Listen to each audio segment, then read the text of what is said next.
और एक बात और ध्यान रखना, इंसान को पागल बनाने वाली भी और कोई नहीं महाराज, नारियां ही होती हैं।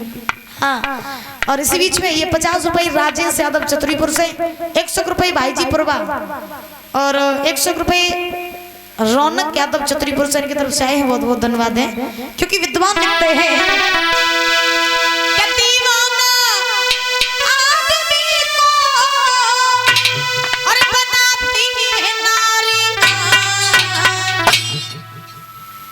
खुद घूमती है पीछे घुमाती है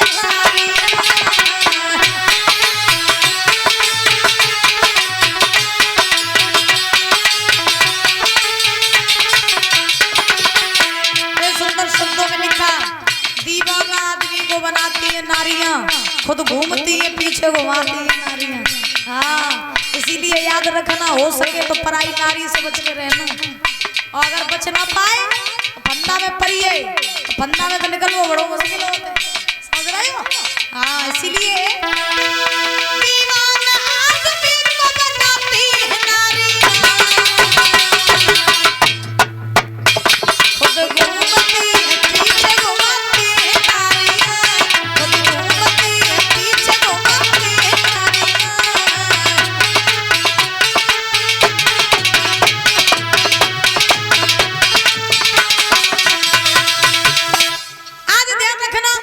महाराज पवन रेखा की सुंदरता को देखा है दुर्मिलित राक्षस ने, उस राक्षस ने विचार किया कुछ भी हो जाए इस पवन रेखा के साथ में हम छल करेंगे।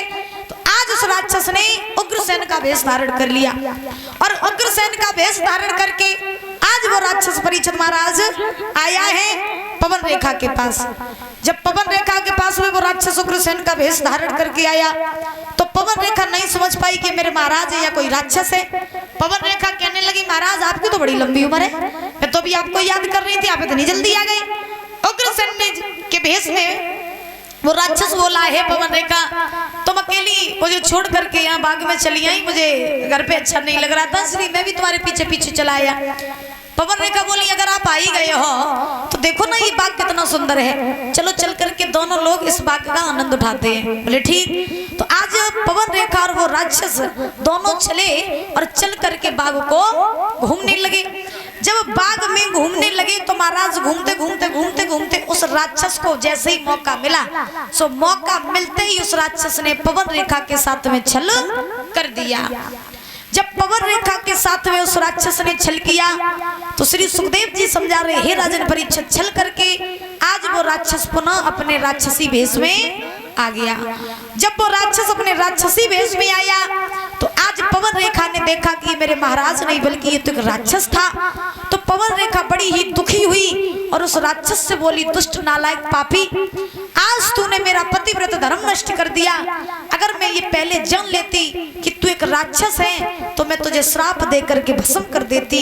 आज तूने मुझे कहीं का नहीं छोड़ा, मैं अपने महाराज के पास में जाऊंगी, क्या मुंह दिखाऊंगी। और पवन रेखा रो करके बोली कि अरे तेरो होई है सत्यानाश अधर्मी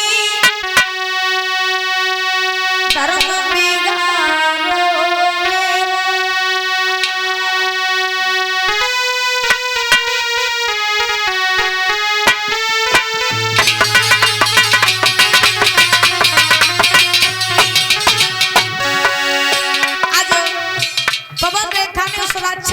दुष्ट नालायक पापी, अगर मैं पहले ये जान लेती कि तू एक राक्षस है तो मैं तुझे श्राप देकर के भस्म कर देती। आज तूने मुझे कहीं का नहीं छोड़ा, मैं अपने पति के पास में जाऊंगी, क्या मुंह दिखाऊंगी। सुन, अरे तेरा कोई सत्यानाश अधर्मी धर्म बिगाड़ो मेरो।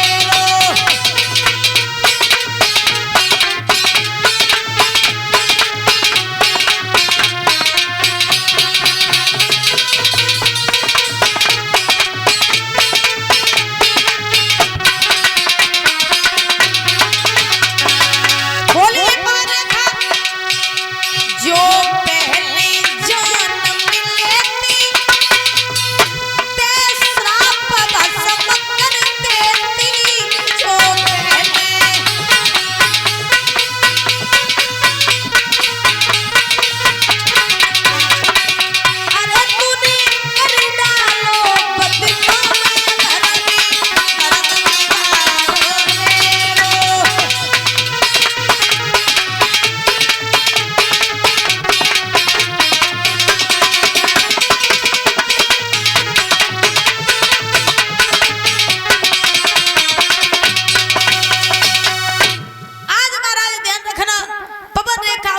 से कहने लगी, मैं पहले जान लेती तू राक्षस है, मैं तुझे श्राप देकर के भस्म कर देती।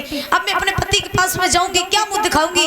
तो आज उस राक्षस ने जवाब दिया, पवन रेखा अब जो हुआ उसे बिगाड़ा तो नहीं जा सकता है, लेकिन मैंने तुम्हें स्पर्श किया और तुम हो गर्भवती, तो मेरे इसी स्पर्श से मेरी छाया तुम्हारे गर्भ के ऊपर पड़ी है, तो तुम्हारे गर्भ से जो बालक जन्म लेगा वो मेरे ही जैसा वीर योद्धा बलधारी होगा और दुनिया में उसे कोई हरा नहीं पाएगा, संत महात्माओं को सताएगा, अत्याचारी होगा, मेरी जैसा राक्षस होगा।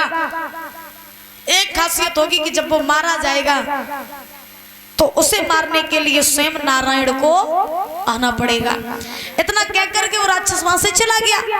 अब जाने के बाद में पवन रेखा जो थी वो लौट करके पुनः मथुरा में आई। मथुरा में आकर के उग्रसेन को सारा हाल बताया और उग्रसेन को जब हाल बताया तो आज उग्रसेन ने जवाब दिया, पवन रेखा अब जो हुआ उसे छोड़ दो और जो होने वाला है उसे आप भगवान की इच्छा पे छोड़ो, चिंता न करो, जो होगा वो देखा जाएगा।